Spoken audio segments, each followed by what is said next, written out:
Hello everyone, welcome back to my channel Vanshal lovers. अगर आप channel पे नए आए हैं तो प्लीज़ इनको सब्सक्राइब और वीडियो को लाइक ज़रूर कर दीजिएगा और कमेंट करके मुझे ज़रूर बताइएगा कि आपको ये फैन फिक्शन पसंद आ रहा है या नहीं। अगर आप कमेंट नहीं करेंगे तो मुझे पता नहीं चलेगा कि आप लोगों को ये फैन फिक्शन कैसा लग रहा है। तो चलिए आज हम क्रूल डेस्टिनी का नेक्स्ट पार्ट स्टार्ट करते हैं। तो इससे पहले वाले पार्ट में हमने देखा था कि जियांग चैंग ने सभी तैयारियों को अच्छे से कर लिया था अपने कबीला जाने के लिए। वेइंग अपने रूम के अंदर था, वो रेडी हो रहा था। उसे आज वापस अपने फैमिली के पास लौटना था। वेइंग को समझ नहीं आ रहा था कि वो खुश होए या दुखी। इस वक्त विंग को तो बहुत खुश होना चाहिए था क्योंकि उसे अब इन गुसू के रूल्स को फॉलो नहीं करना पड़ेगा। वो जैसे चाहे वैसे घूम सकता है, जहाँ चाहे वहाँ जा सकता है। उसे बिना किसी रोक टोक के उसे डांटने वाला कोई नहीं होगा, उसे पनिशमेंट देने वाला कोई नहीं होगा। लेकिन फिर भी वो खुश नहीं था। उसके मन में डर था, उसके मन के अंदर दुख था जो वो बता नहीं सकता था। न जाने यहाँ से जाना उसे अच्छा नहीं लग रहा था। उसके मन के अंदर बार बार वांगजी को लेकर ही ख्याल आ रहे थे। न जाने क्या चीज़ थी जो उसे यहाँ रोक रही थी। उसे एक अजीब सी चीज़ थी जो यहाँ रुकने के लिए बोल रही थी। वो चाहता था कि कोई उसे बोले कि वो न जाए। अगर वो एक बार भी उसे बोलेगा कि वो न जाए तो वो नहीं जाएगा। लेकिन वी यिंग सोचता है कि बस ये सब ऐसे ही है, वो वापस कबीला लौट जाएगा तो शायद तब ठीक हो जाएगा। यही सब चीज़ें सोचते हुए विंग रेडी हो जाता है। तभी उसके डोर पर नॉक होता है। विंग जल्दी से डोर के पास जाता है। तब वो देखता है कि वहाँ पर जेंग चेंग खड़ा हुआ था। जैसे ही विंग जेंग चेंग को देखता है तब वो बोलता है, क्या हुआ जेंग? जेंग चेंग विंग की ओर देखता है और बोलता है, विंग तुम कितना लेट करोगे? देखिए हम बहुत लेट हो चुके हैं, तो प्लीज़ जल्दी करो, हमें यहाँ से अभी निकलना होगा वरना हमें पहुँचने में बहुत देर हो जाएगी। विंग बोलता है, हाँ जेंग चेंग बस मैं आ रहा हूँ, मैं अपना कुछ सामान ले लूँ। विंग रूम के अंदर जाता है, अपनी कुछ चीज़ें कलेक्ट करता है और जेंग चेंग के साथ वहाँ से चला जाता है। जियांग कबीले से जितने भी सर्वेंट्स और जितने भी स्टूडेंट आए हुए थे वो लैन कबीले के डोर पर खड़े हुए थे। लैन कबीले के प्रवेश द्वार पर सब खड़े हुए जियांग चैंग, वी यिंग और राजकुमारी जियांग यानली का इंतजार कर रहे थे। जैसे ही वो सब वहाँ आते हैं, एक सर्वेंट उनकी ओर देखता है और बोलता है, राजकुमार क्या अब हमें चलना चाहिए? जियांग चैंग उस सर्वेंट की ओर देखता है और बोलता है, हाँ अभी हमें चलना चाहिए। जियांग चैंग अपनी शिजे जियांग यानली का हाथ पकड़ता है और बोलता है, शिजे चलिए। इसके बाद वो पीछे मुड़कर वी यिंग की ओर देखता है और बोलता है, वी यिंग तुम क्या देख रहे हो? तुम पीछे मुड़कर क्या देख रहे हो? चलो हमें चलना है। वी यिंग फिर बोलता है, हाँ चैंग चलो मैं चल रहा हूँ, मैं तो बस ऐसे ही। वी यिंग बार बार पीछे देख रहा था लेकिन वहाँ पर कोई नहीं था। तभी वी यिंग को वहाँ पर कोई आते हुए दिखाई देता है जिसने वाइट कपड़े पहने हुए थे। वी यिंग ये देखकर बहुत खुश हो जाता है। वी यिंग जल्दी से उस ओर दौड़ने लगता है लेकिन तभी वो देखता है कि ये लैंड स्टेशन है। जैसे ही वी यिंग लैंड स्टेशन को देखता है तब वो वहीं रुक जाता है और बोलता है, जेवोजुन आप क्या वांगजी नहीं आया? जैसे ही लैंड स्टेशन ये सुनता है वो बोलता है, क्या वांगजी यहाँ नहीं है? वी यिंग अपने सिर को ना में हिलाता है। फिर वो वी यिंग की ओर देखता है और बोलता है, वी यिंग क्या वांगजी ने तुमसे बात की? क्या वो जाने से पहले तुमसे एक बार भी मिला? वी यिंग अपने सिर को ना में हिलाता है और बोलता है, नहीं जेवोजुन, लैंजन तो एक बार भी मुझसे मिलने नहीं आया। मुझे लगा था कि वो मुझसे एक बार तो मिलने आएगा, शायद हो सकता है वो किसी काम में बिजी हो गया हो। लैन सेजन सोचने लगता है कि ये कैसे हो सकता है कि अभी तक वांगजी ने विंग से कुछ नहीं कहा। लैन सेजन विंग की ओर देखते हैं और बोलते हैं, क्या तुम अभी जाने वाले हो? वी यिंग अपने सिर को हाँ में हिलाता है और बोलता है, हाँ जेबुजुन अभी हम सब जा रहे हैं। ये बोलकर वी यिंग लैन सेजन को बो करता है और वहाँ से फिर वो वापस जियांग चेंग की ओर चला जाता है। वे यिंग उनके पास जाकर फिर वहीं से वो तीनों लैंड स्टेशन को बो करते हैं और फिर वो वहाँ से आगे की ओर चले जाते हैं। वे यिंग एक बार फिर मुड़कर देखता है लेकिन उसे अब वहाँ पर कोई नहीं दिखाई देता। इसके बाद वे यिंग एक स्माइल करता है और वहाँ से चला जाता है। लैंड सेजन जल्दी से वापस लैंड कबीले की ओर जाते हैं और वो काफ़ी सारे सर्वेंट्स से वांगजी के बारे में पूछते हैं लेकिन सभी सर्वेंट्स उन्हें यही बोलते हैं कि नहीं, उन्हें वांगजी के बारे में कुछ नहीं पता, हमने उन्हें नहीं देखा है। इसके बाद लैंड सेजन वहाँ से चले जाते हैं। लैंड सेजन जिंगशी आते हैं, वो जिंगशी के अंदर भी वांगजी को देखते हैं लेकिन वांगजी वहाँ भी नहीं था। लैंड सेजन को समझ नहीं आता कि आखिरकार वांगजी चला कहाँ गया। इसी तरह से वांगजी को ढूंढते हुए लैंड सेजन पूरा दिन निकाल देते हैं लेकिन उन्हें वांगजी कहीं भी नहीं मिलता। वांगजी को लेकर लैंड सेजन बहुत ही ज़्यादा डर गए थे। तभी उनके पास एक सर्वेंट आता है और वो बोलता है, कुल प्रमुख राजकुमार लैन लौट आए हैं। जैसे ही लैन सिजन ये सुनता है तब वो जल्दी से अपनी जगह से खड़ा होता है और बोलता है, उसे जल्दी कहो कि वो मेरे पास आए। कुछ देर के बाद वांग जी उनके रूम के बाहर आता है और डोर पर नॉक करता है। लैन सिजन जल्दी से डोर को ओपन करते हैं और वो जैसे ही वांग जी को देखते हैं तब वो बोलते हैं, वांग जी तुम कहाँ चले गए थे? तुमने विंग से कुछ कहा क्यों नहीं? तुम जानते भी हो तुमने क्या किया है? तुम लैन सिजन इससे पहले कि कुछ और बोल पाते वो अचानक से चुप हो जाते हैं और वो वांग जी के फेस की ओर देखते हैं। वांग जी का फेस आज बहुत अलग लग रहा था, मानो उसे बहुत बड़ा झटका लगा हो। लैन सिचेन जब ये देखते हैं तो वो डर जाते हैं और बोलते हैं, वांग जी क्या हुआ है? वांग जी प्लीज़ बताओ मुझे। लैन सिचेन बार बार वांग जी से पूछे जा रहा था कि वांग जी प्लीज़ बताओ मुझे क्या हुआ है, लेकिन वांग जी ने कुछ नहीं कहा। लैन सिचेन वांग जी को अपने रूम के अंदर लेकर आता है, उसे वहाँ बैठाता है और बोलता है, वांग जी बताओ क्या हुआ है? तुमने विंग से बात क्यों नहीं की? लैन सिचेन वांग जी को देखकर ये बोल रहा था। वांग जी अपने फेस को अपने ब्रदर की ओर करता है और बोलता है, ब्रदर मैं मैं उसे कैसे बोल सकता हूँ कि मैं उसे पसंद करता हूँ जब मेरी छोटी बहन उसे पसंद करती है। मैं ऐसे कैसे कर सकता हूँ? मैं वेइंग को कैसे बोल सकता हूँ कि मैं उसे प्यार करता हूँ? नहीं, मैं ऐसा कभी नहीं कर सकता। ये जानने के बाद कि लहन शिया भी उसे पसंद करती है। लैन सिजन जब ये सुनता है तो वो वांग जी की ओर देखता है और बोलता है, वांग जी तुम ये क्या बोल रहे हो? तुम्हें एक बार वी यिंग से तो बोलना चाहिए था। वी यिंग के मन में क्या है ये जाने बगैर तुम ऐसा फैसला कैसे ले सकते हो? वांग जी अपने ब्रदर की ओर देखता है और बोलता है, ब्रदर इसका मतलब आप पहले से जानते थे ना कि हमारी बहन वी यिंग को पसंद करती है। ये सुनने के बाद लैन सिजन कुछ नहीं बोल पाता, वो चुप हो जाता है। वांग जी अपनी जगह से खड़ा होता है और वो बोलता है, नहीं ब्रदर, मैं मैं ये कभी नहीं कर सकता। मैं ये जानने के बाद कि मेरी बहन उसे पसंद करती है, मैं वीइंग से ये कभी नहीं कहूँगा कि मैं उसे पसंद करता हूँ। मैं अपनी बहन को हर्ट होते हुए नहीं देख सकता हूँ। ये बोलकर वांग जी वहाँ से चला जाता है। लैन सिजन वांग जी को वहाँ से जाते हुए देख रहा था और वो बोलता है, नहीं वांग जी ये तुम गलत कर रहे हो। इसके बाद वांग जी वापस अपने रूम जिंगशी आ जाता है। वांग जी जिंगशी का डोर बंद करता है और वो अपनी जगह जाकर बैठ जाता है और बहुत ही ज़्यादा रोने लगता है। उसकी आंखों से आंसू गिर रहे थे। वो बार बार बीइंग को याद कर रहा था। अब हमें कुछ घंटे पहले क्या हुआ वो दिखाया जाता है। वांग जी जब बीइंग को सब बताने के लिए उसके रूम की ओर जा रहा था तब उसने वहाँ पर म्यान म्यान और लैन शिया को बीइंग के रूम की ओर जाते हुए देखा। वो वहीं पर रुक गया। म्यान म्यान और लैन शिया वहीं बीइंग के रूम के बाहर आकर रुक गई थी। तभी म्यान म्यान ने कहा, राजकुमारी आप राजकुमार वी को बता क्यों नहीं देती कि आप उनसे प्यार करती हैं? आप उन्हें बता दीजिए। हो सकता है वो ये सुनने के बाद खुद ही न जाएं। वांग जी ये सुनने के बाद वहीं पर फ्रीज हो गया था। लहनशिया और म्यान म्यान दोनों ही वहीं वे के रूम के बाहर ही खड़ी हुई थी और वांग जी वहीं अपनी जगह पर जम सा गया था। उसके कदम आगे ही नहीं बढ़ रहे थे। लेकिन तभी वो जियांग चैंग को वहाँ देखते हैं। जैसे ही जियांग चैंग को म्यान म्यान और लैनशिया ने वहाँ आते हुए देखा, वो जल्दी से वहाँ से चली गई और कहीं जाकर छुप गई। म्यान म्यान लैनशिया की ओर देखती है और धीरे से बोलती है, राजकुमारी अब हम क्या करें? लैनशिया म्यान म्यान की ओर देखती है और बोलती है, अभी हम कुछ नहीं कर सकते। हमें वीइंग को सब याद दिलाने के लिए बहुत ज़्यादा समय चाहिए। मुझे उसे याद दिलाने के लिए काफ़ी वक्त चाहिए जो अभी मेरे पास नहीं है। मुझे लगता है हमें उसे बाद में ही सब याद दिलाना होगा। मुझे लगता है हमें जांग कबीला जाना होगा। ये सुनने के बाद म्यान म्यान लैनशिया की ओर देखती है और बोलती है, ठीक है राजकुमारी चलिए यहाँ से। इसके बाद वो दोनों अपने पावर्स का यूज़ करती हैं और वहाँ से गायब हो जाती हैं। वांग जी वहाँ से आगे नहीं बढ़ पाया था। वे यिंग को वो जाते हुए देख रहा था, लेकिन वे यिंग ने वांग जी की ओर नहीं देखा कि वांग जी भी वहीं खड़ा हुआ था। वे यिंग जियांग चैंग के साथ वहाँ से चला गया था। यहीं पर ये फ्लैशबैक ख़त्म हो जाता है। अब हमें प्रेजेंट सीन दिखाया जाता है। वांग जी अपने रूम के अंदर वहीं ऐसे ही बैठा रहता है। वो कुछ भी नहीं कर पा रहा था, उसे बहुत हर्ट हो रहा था। और वहीं दूसरी तरफ वे यिंग पूरे दिन ट्रैवल करने के बाद आधी रात को वो सभी अपने जियांग कबीला पहुंच जाते हैं।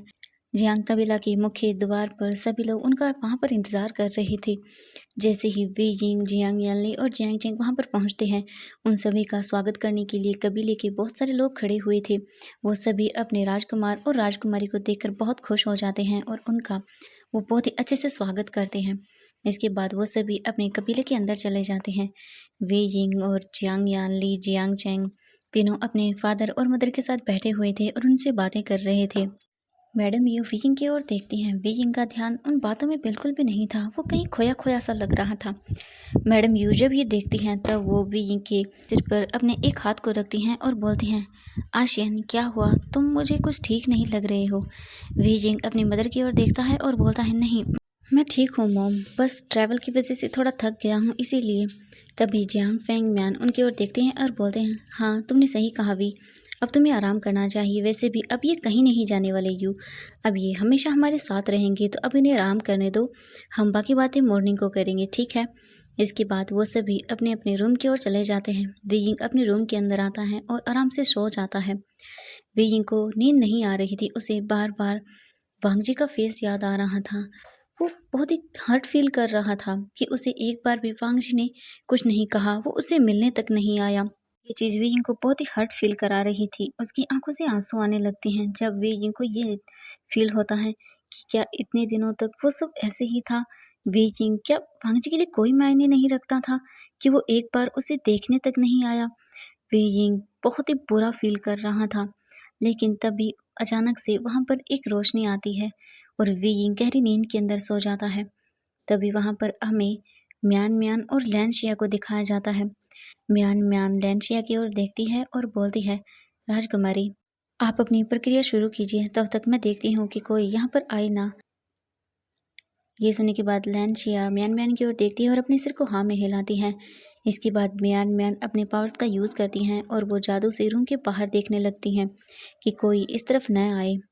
इसके बाद लैनशिया वीइंग के पास बेड पर जाकर बैठ जाती है और वो कुछ पावर्स का यूज़ करने लगती हैं और वो वीइंग को उसकी मेमोरीज फ्लैशबैक के ज़रिए दिखाने लगती हैं। लेकिन न जाने क्यों वीइंग की बॉडी उन्हें एक्सेप्ट ही नहीं कर रही थी। लैनशिया ये देखकर हैरान थी कि आखिरकार ऐसा क्यों हो रहा है, वीइंग सब चीज़ें एक्सेप्ट क्यों नहीं कर रहा है।